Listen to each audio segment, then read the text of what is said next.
حضرت سلطان العارفین با یزید بستامی رضی اللہ تعالیٰ عنہ، ان کے حوالے سے کچھ غلط فہمیاں لوگوں میں چلتی ہیں، کچھ اقوال ان کی طرف منسوب کیے گئے، میں ان کا ذکر نہیں کرتا۔ جو سمجھنے والے ہیں آپ میں سے پڑھنے والے سمجھ جائیں گے، وہ اقوال غلط منسوب ہیں، وہ اقوال غلط یاد رکھ لیں۔ اچھا، ان کی طرف نسبت کرنا اقوال کا یہ بھی غلط ہے، اور بعض لوگ ان کی جسٹیفیکیشن دیتے ہیں، تعویل کرتے ہیں، وہ بھی غلط ہے۔ تعویل کرنے کی ضرورت تب ہوتی ہے پہلے اس قول کی سند ثابت ہو کہ واقعی انہوں نے یہ کہا، سند سے یہ قول ہی ثابت نہیں ہے تو تعویل کر کے ایسے کیوں سبجیکٹ کو مغالطے میں مبتلا کیا۔ اس کو شطحیات کہنا درست نہیں۔ ان کا ولایت اور معرفت میں مقام و مرتبہ اتنا بلند تھا، شطحیات چھوٹے درجے کے لوگوں کی ہوتی، جن پر حالت جذب کا غلبہ ہوتا ہے اور کبھی کبھی وہ ہوش سے باہر چلے جاتے ہیں۔ یہ بہت ابتدائی احوال ہوتے ہیں۔ بلند پایا عارف ولی اللہ، جو عارفوں کا بھی سلطان اور امام ہو، وہ اس سے کہیں دور، شطحیات ان کی گرد میں بھی پیچھے رہ جاتی، ان کا مقام اونچا ہوتا۔ اور میں نے ان کی کل کتب دیکھی، آپ دیکھیے،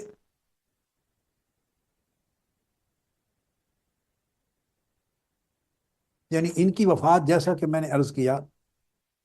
234 کے زمانے میں ہوئی،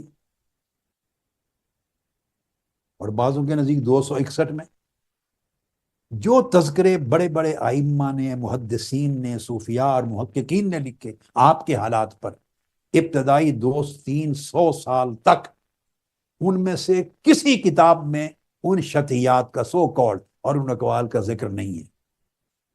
ان سے یہ ثابت ہوتا ہے کہ وہ اقوال آپ کے نہیں تھے، وہ فرمودات آپ کے نہیں تھے۔ سب سے پہلی کتاب جو آپ کے زمانے کے بعد اپیئر ہوئی، جس میں آپ کا تذکرہ ملتا ہے، اور مستند کتاب صوفیہ اور عارفین پر، وہ طبقات الصوفیہ ہے، امام ابو عبد الرحمن السلمی کی۔ امام ابو عبد الرحمن سلمی 325 ہجری میں پیدا ہوئے اور 412 میں آپ کی وفات ہے۔ گویا ان کی پیدائش حضرت باعزید بستامی رضی اللہ تعالیٰ عنہ کے وصال کے کوئی تقریباً 75 سال کے بعد ہے، ان کے زمانے کے بالکل قریب ترین۔ ان کی کتاب طبقات و صوفیہ ہے، اس کے اندر حضرت باعزید بستامی رضی اللہ تعالیٰ عنہ پر پورا چیپٹر ہے، اور ان سے بڑھ کر مستند تذکرہ اولیاء اور صوفیاء کا تاریخ اسلام میں نہیں ہے، طبقات سلمی۔ اور یہ امام سلمی خود نہ صرف صوفی اور ولی اللہ ہیں، بلکہ محدثین کے امام تھے۔ امام بہقی کے بھی شیخ ہیں، امام بہقی کے استاد ہیں، اور امام بہقی نے السنن الکبریٰ میں، جو حدیث کی سب سے بڑی کتاب ہے، ہر تیسری چوتھی حدیث آپ سے روایت کی ہے امام سلمی۔ اور امام حاکم، یعنی اس جیسے پائے کے لوگ بالواسطہ بلا واسطہ آپ کے تلامذہ میں تھے۔ یہ ایک زمانہ ہے، اور ان کا مرتبہ مسلم ہے، کوئی امام سلمی کے مقام و مرتبہ پہ انگلی نہیں اٹھا سکتا۔ محدث ہیں، صوفی ہیں، محقق ہیں۔ انہوں نے پورا چیپٹر بنایا ہے امام ابو یزید بستامی پر۔ آپ کی سو قول جو شطحیات کہہ کے ہم سمجھتے ہیں، اس کے کسی قول کا ذکر نہیں کیا۔ اس کا مطلب ہے حضرت باعزید بستامی کے وفات کے 75 سال یا 100 سال کے بعد زمانے تک ایسے کوئی اقوال فضا میں ایگزسٹ نہیں کرتے تھے، زمین میں ان کا وجود نہیں تھا، کوئی چیز آپ کی طرف منسوب نہیں تھی، ورنہ امام ابو عبد الرحمن سلمی سب سے پہلے شخص ہوتے کہ تذکرہ ابو یزید بستامی میں لکھتے، نہیں کیا۔ سب سے بڑی سند ہے۔ اس کے بعد میں نے دیکھا اگلی کتاب ہے امام ابو نعیم، بہت بڑے محدث و گزرے ہیں، ان کی کتاب ہلیت الاولیاء۔ امام ابو نعیم کی ولادت 336 ہجری میں ہوئی، یعنی امام سلمی کے 11 سال بعد پیدا ہوئے۔ تو گویا ان کا زمانہ بھی حضرت با یزید بستامی رضی اللہ تعالیٰ عنہ کے وفات کے بعد شروع ہو جاتا ہے، 80-90 سال بعد، یعنی ایک صدی کے اندر اندر ہوئے ہیں، اور بہت بڑے عظیم محدث ہیں۔ تو عظیم الشان کتاب ہے حلیت الاولیاء، ان کا چیپٹر ہے، انہوں نے بھی ایسی کوئی چیز نقل نہیں کی، جس کا مطلب ہے کہ حضرت با یزید بستامی کے وصال کے 100 سال 150 سال بعد تک ایسے کوئی اقوال دنیا میں آپ کی طرف منسوب نہیں تھے۔ اس کے بعد ایک جلیل القدر امام ہے، امام ابو القاسم القشیری۔ امام ابو القاسم القشیری الرسالہ القشیریہ کے مصنف ہیں، اور یہ حضور داتا گنج بخش علی حجویری رضی اللہ تعالیٰ عنہ کے دادا شیخ ہیں، ان کے دادا شیخ ہیں حضور داتا گنج بخش رضی اللہ تعالیٰ عنہ۔ امام قشیری بھی مسلم امام، محدث، فقیہ، مفسر اور صوفی اور عارف اور متکلم، یعنی یہ وہ ہستیاں ہیں جن پر کوئی انگلی نہیں اٹھاتا۔ انہوں نے رسالہ قشیریہ میں حضرت با یزید بستامی کا ذکر کیا، تذکرہ کیا، بڑے عالی شان الفاظ میں، بڑے عمدہ عالی شان الفاظ میں، مگر ایسی کوئی چیز انہوں نے تذکرہ نہیں کیا آپ کے ایسے اقوال کا۔ اس کا مطلب پتہ یہ چلا کہ امام سلمی تک بھی یہ قول نہیں پہنچے تھے، امام ابو نعیم تک بھی نہیں پہنچے تھے، امام قشیری تک بھی نہیں پہنچے تھے۔ گویا حضرت با یزید بستامی کے وصال کے بعد ابتدائی 200-300 سالوں تک ان اقوال کا کوئی نام و نشان دنیا میں نہیں تھا، آپ کی طرف منسوب نہیں تھے۔ اور اگر بعد میں کسی نے ذکر کیا، علامہ ذہبی نے پہلی مرتبہ ذکر کیا اور یہ کہا کہ ثابت نہیں ہے یہ اقوال آپ کی طرف، یہ کہا اپنی کتاب کے اندر، اور وہ ہوئے ہیں امام حضرت با یزید بستامی سے 450 سال کے بعد آئے ہیں علامہ ذہبی۔ اس سے ثابت یہ ہوا کہ گویا 400 سال بعد تک حضرت با یزید بستامی کی وفات سے بعد میں 400 سال تک ایسے اقوال آپ کی طرف منسوب نہیں تھے۔ تو 400 سال گزر جائیں اور اس کے 450 سال اور 500 سال بعد کوئی تذکرہ نویس ایسے قول کا ذکر کر دے تو اس کا مطلب ہے یہ باطل ہے، اس میں کسی قرید کی اور مزید تحقیق کی ضرورت نہیں، اور اس پر تبصرہ کی بھی ضرورت نہیں، اور نہ اس کی تعویل کر کے اس کے دفاع کی ضرورت۔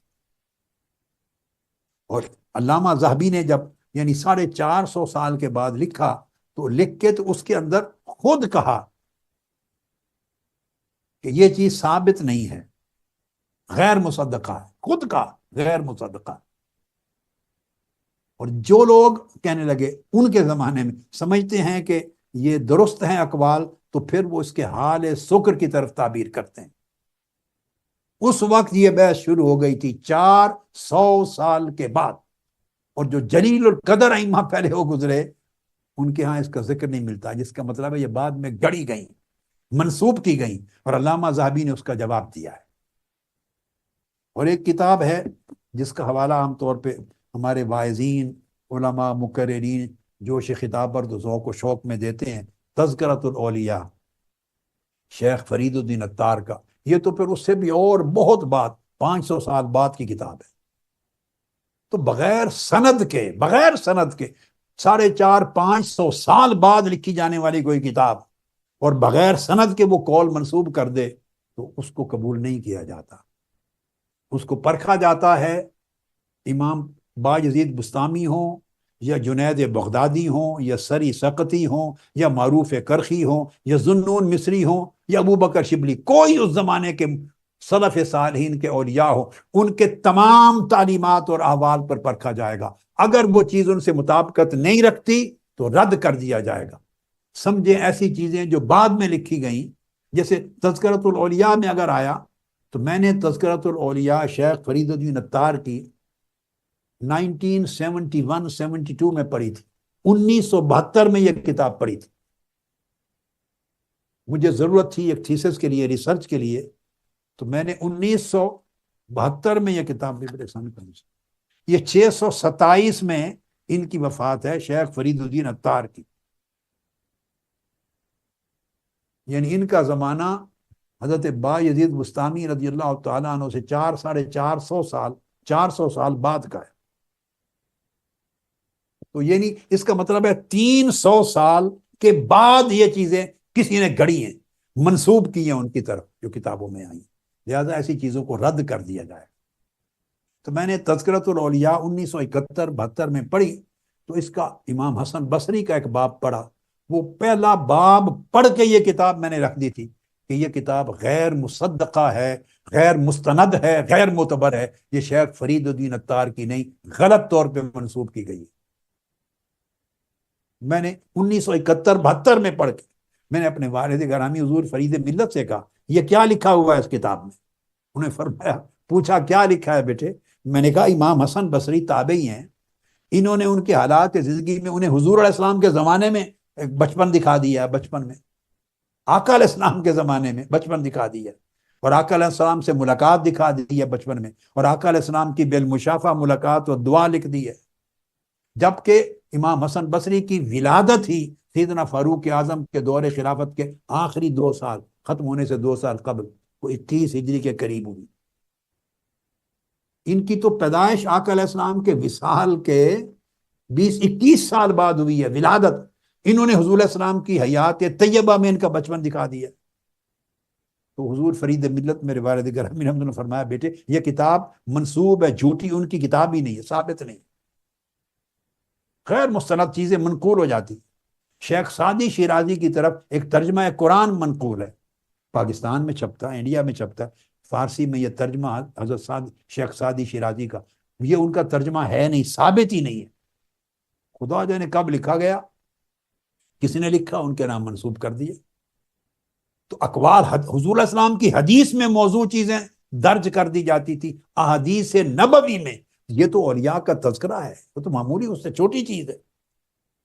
تو ایسے لوگ بھی تو ہوئے نا جنہوں نے جرت کی حدیث نبوی میں گھڑ کر چیزیں داخل کر دی اور کہا یہ حضور کی حدیث، تو محدثین کو جر و تعدیل کے ذریعے کلیریفائی کرنا پڑا۔ تو اولیاء کے تذکرے میں بھی من گھڑت چیزیں منسوب ہو گئی، کتابوں کی کتابیں منسوب ہو گئی ان کی طرف، غلط۔ اب لکھنے والے نے کچھ لکھا تھا، بعد میں کچھ لوگوں نے دین میں فتنہ پیدا کرنے کے لیے، یہ تعلیمات کو مسخ کرنے کے لیے، گمراہی پھیلانے کے لیے اور چیزیں ایڈ کر دی، نئی کتاب منسوب کر دی، نئی چیزیں رد و بدل کر دی، تو رد و بدل کر کے وہ پھیل گئی، تو جنہوں نے لکھی تھی کتاب وہ گھر میں پڑی رہ گئی۔ آپ یوں سمجھیں جب آپ کے پاس ایسی کوئی کتاب کا حوالہ آئے تو دیکھیں کہ پاکستان کے یہ جو ابھی انتخابات ہوئے ہیں فروری میں، 8-9 فروری کے، اس کی زبان میں بات سمجھاتا ہوں بڑی آسانی سے۔ کوئی ایسی کتاب آپ کے ہاتھ آئے تو دیکھیں یہ کتاب فارم 45 کی ہے یا فارم 47 کی ہے۔ یہ کتاب جو ہے فارم 45 کے کاغذوں سے چھپی ہوئی ہے یا فارم 47 کے کاغذوں پہ چھپی ہوئی۔ اب آپ دیکھیں نا پوری اسمبلی حکومت فارم 47 کے ساتھ بن گئی ہے نا، تو کوئی چل رہا ہے، بس چلتا، اس طرح کتابیں بھی چلتی ہیں۔ فارم 45 مصنف کے گھر میں رہ گئے، فارم 45 کی کتابیں چل پڑی۔ سند دیکھنی چاہیے، سند، اور سن دیکھیں، سن، یہ کتاب وہ شخص ہستی کب تھی، کتاب لکھی کب گئی، درمیان کے گیپ کی کوئی سند ہے، پتہ چلے کہ 8 فروری کی ہے یا 9 فروری کی ہے، یہ جانچنا چاہیے۔ 8 فروری کا رزلٹ اور ہوتا ہے، 9 فروری کا اور ہوتا ہے۔ تو کتابوں میں بھی 8 اور 9 فروری ہے، کتابوں میں بھی فارم 45-47 ہے، حدیثوں میں جعل سازی کی، محدثین نے دفاع کر دیا حدیث نبوی کا، مگر تذکروں کی کتابوں میں کوئی جر و تعدیل کا علم نہیں تھا، وہ کسی نے نہیں کیا۔ وہ کتابیں پڑھ کر عالم کا کام ہے، وہ مزاج شناس ہوتا ہے اس ولی کا، اس مصنف کا، اس امام کا، وہ پہچان جاتا ہے ایک صفحہ پڑھ کے کہ یہ کتاب ان کی ہے یا نہیں، ایک صفحہ پڑھ کے۔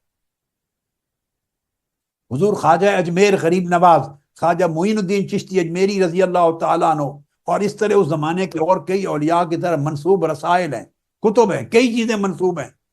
آپ ان کو پڑھیں، میرے پاس بیٹھ کے پڑھیں، خود اٹھا کے دیکھ لیں، ایک صفحہ پڑھ کے آگے جانے کی ضرورت نہیں، وہ صفحہ کی عبارت بتا دے گی کہ یہ ان کے زمانے کی عبارت ہی نہیں ہے، یہ ان کے دور کا کلام ہی نہیں ہے، یہ اس زمانے کا تصوف ہی نہیں ہے، یہ اس وقت کا بیان ہی نہیں ہے، یہ کئی 100 سال بعد انڈیا کا جو تصور ہے اس کے اندر گھڑے ہوئے تصورات پہ مبنی کسی شخص نے لکھے ہیں رسائل یا کتابیں، اور ان بزرگوں کے نام منسوب کر لیے، اس میں غلط بھی، سچ بھی، جھوٹ، صحیح درست سب آ جاتا ہے۔ لہٰذا یہ علماء کا کام ہے تفریق کریں، کیونکہ ان کتابوں میں جرح و تعدیل کا علم نہیں ہے، پھر یہ چیزیں بغیر سند کے ہوتی ہیں، تو اس کا انحصار ہے سند چونکہ نہیں ہے، لہذا مستند عالم محدث چاہیے، جس کی کتاب ہو تو اس پر اعتماد کریں۔ اگر مستند محدث اور محقق نہیں ہے تو عام آدمی ہے تو پھر وہ کتابیں اس پر بحث و تمیز نہیں کرنی چاہیے۔ یہ عالی قدر ہستیاں ہماری بدگمانی کے تصور سے بہت بلند ہیں، انہی کے ذریعے دین کا فیض ہم تک پہنچا ہے، ان کے ذریعے روحانیت کی خیرات پہنچی ہے، ان کے ذریعے لوگوں کے اعمال و احوال سنورے ہیں۔ لہٰذا جب ان کا معاملہ آئے تو بڑی احتیاط سے کام لینا علماء کا کام ہے۔